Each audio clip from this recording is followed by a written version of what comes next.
Good afternoon, good morning, ladies and gentlemen. Sorry. Yeah. Can't see my notes. You see? I can't see my notes. Notes, what that? Do you need them? No, I'll bring it. Okay. No, technically I do, but never mind. Okay. So I'm going to talk to you today a little bit about EEA publications and information sources that you find on our website. First, I would like to just quickly introduce our unit. We are currently 5 staff members, and we are responsible for publishing the EEA Supplement to the official journal of the European Union, as well as translating EEA relevant text into Norwegian and Icelandic. And we also coordinate publications with third parties. So among our staff members, we have, for example, one native Norwegian and one native Icelandic translator. We publish the EEA Supplement every Thursday. Today is no exception. And we also coordinate publications with third parties, which, depending on the publication, can be either the European Commission Publications Office of the C-Series, the Secretariat General of the European Commission, the EFTA Court, the EFTA Surveillance Authority, as well as the Ministries of Foreign Affairs in Norway and Iceland. So our 2 in-house translators have a variety of tasks, and their translation work consists primarily of 3 different types of text. Notices from the European Union concerning the EEA agreement. So examples of these, for example, will be notifications of state aid, tenders, as well as prior notifications of company concentrations, which are very time sensitive. During the COVID-19 pandemic, we have seen a sharp increase in state aid texts, and this is still the fact 2 years into the pandemic. Also, there are the decisions of the Joint Committee, which are our most important product. And the unofficial translations are usually available on our website within 1 week after adoption in Norwegian and Icelandic. And the third types of text we translate are judgments and advisory opinions of the EFTA Court, as well as decisions and notices from the EFTA Surveillance Authority. And again, the COVID-19 pandemic has seen a major increase in text from the EFTA Surveillance Authority, still after 2 years. So, yeah. Let's also look a bit about how current events affect the EEA Supplement. I mean, we talked about because current events tend to impact the production of the EEA Supplement.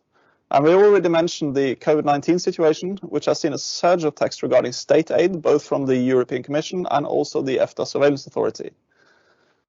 And the supplement will often also generally reflect other important issues that are dealt with. I've heard this mentioned previously here today as well, but for example, an example of this would be, for example, that we will have a special publication on the tobacco files that were mentioned earlier, which were recently adopted, which will happen in 2 weeks, approximately. So that is one example. Previously, there was a lot of Brexit-related publications as well. And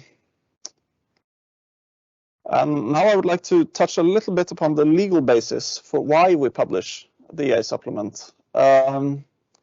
And the basis can be found in Article 129 EEA, as shown here. And in this case, the crucial part of the text is the section about the text of the acts referred to in the annexes being equally authentic, both as published in the EU languages in the official journal of the European Union and in Icelandic and Norwegian in the EEA Supplement. Furthermore, there is also an article in the JCD itself. And you can see here, this is article number 2, where it says that because this is where it's decided that this regulation that the Joint Committee decision incorporates needs to be translated and published, and that the translation will also be considered authentic. And finally, it's also annexed in the exchange of letters, which is the final part of the EEA agreement itself, that the EFTA states shall undertake to provide an appropriate infrastructure in order to ensure the timely availability of the necessary translations in the non-EU EFTA languages. The EFTA states will be responsible for producing the material for the production of the EEA Supplement. So that's that's where we get our mandate to do this. Now I want to tell you briefly about a little bit of facts and figures. This is the total amount of supplement pages that we produce in a year. For the last year, this is comprised by 12,300 and something pages of legal acts. It's roughly 900 pages from the European Commission, 300 pages from ESA, 50 from the EFTA Court, around 50 from the Standing Committee, and approximately 160 pages of joint committee decisions.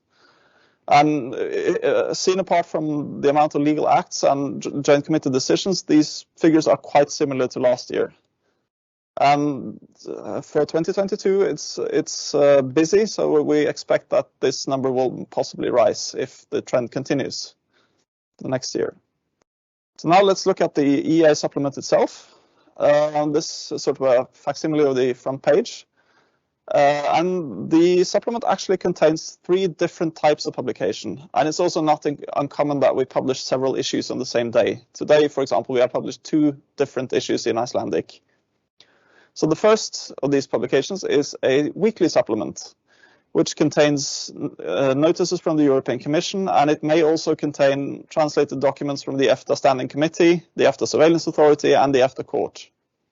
And these weekly publications will almost always include merger notifications, like I mentioned before, because due to the short deadline for third parties to submit their possible observations on the proposed merger to the Commission, these texts and a few other Commission texts needs to be translated and published very quickly, which is basically within 8 days. So the second part is decisions of the Joint Committee. So text from the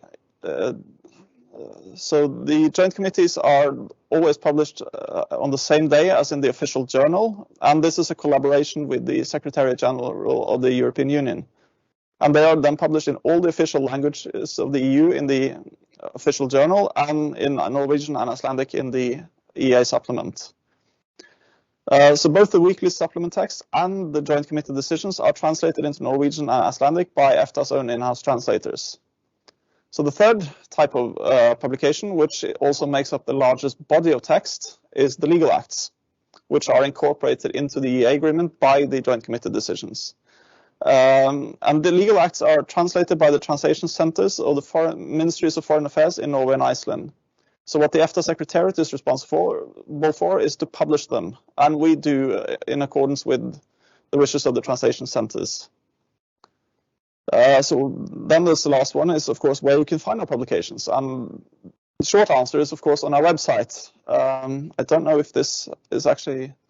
So if you go on our website, I'm guessing these links will not be clickable right now, but on the publications, you will find the subcolumn EEA Supplement, and there you can find all the supplements arranged by year going all the way back to 1994, so they should be rather complete. There is also a section called Legal Documents, and under there you will find both the EEA agreement itself, the updated annexes, as well as all the translated joint committee decisions. And for those decisions which haven't officially been published yet, you will most certainly always find the unofficial translations in Norwegian and Icelandic. And we also have a tool which is called the EEA Lex, as you can see the little logo on the screen, which is very useful if you're looking into a specific act, for example, and want to know what the status is. So I see my colleague Thorfinnur is clicking here. So if Thorfinnur, if you, for example, would type for me 3/2015 D, yeah, D like David, 1602. Click search. Yeah, and if you now click view the fact sheets, there you can see, first of all, on the top field here, you can see the status of the legal act. This is incorporated into the EEA agreement and it's in force. And then you can find link to the OJ or the official journal where you have all the EU languages, the English joint committee decision. And further down, you can also get the joint committee decision in German, Icelandic and Norwegian, as well as the translations of the act itself and the publication references. So you have all the information you need about the specific act right there.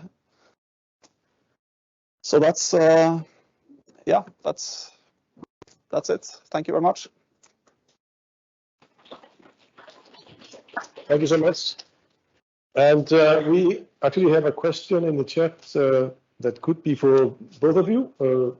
It's about rights and translations. So since the agreement is equally authentic in more than 20 languages, do EEA nationals ever rely on inconsistencies between translations to exercise rights differently than intended? Maybe Finland, or I don't know. It's more about rights, I think, than actual translations. Yeah, I mean, I can sort of do right, but of course there is a potential for inconsistency, and if that is the case, it's really for the courts to kind of settle that. So we of course we will have a presentation on the applicant and explain its role. The dialogue between the court and the audio enforcing, and that is really kind of that comes up for the courts to answer.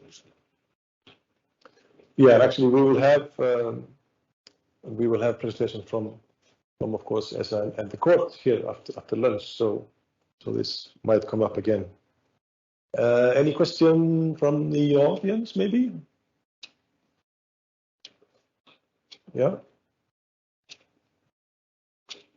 No? Yes, here's one. Not to check last as the last question, but if it's not deliberately used, are there any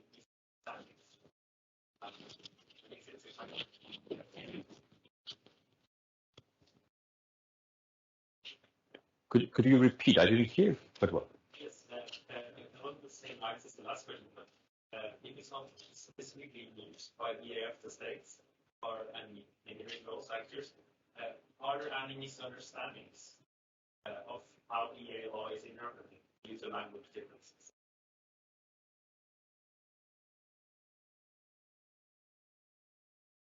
I don't recollect that there could be misunderstanding because of the language differences, and I think that in general, while all of the languages are equally authentic, there are translation. Both our translators and translation centers in Norway and Iceland and on the EU side really do a good job to make sure that the texts are clear. But of course, there can be, legal text can also always allow for differences in interpretation, and it's always potential for kind of different nuances arise in different translations. And in that case, it's a case for the lawyers, and particularly for the courts to to decide what is the correct interpretation and use the tools that they have to arrive to the correct interpretation of the legal text in question. There can of course be misunderstanding, other misunderstanding of EEA law, but I don't think that this is really a source for this type of misunderstanding.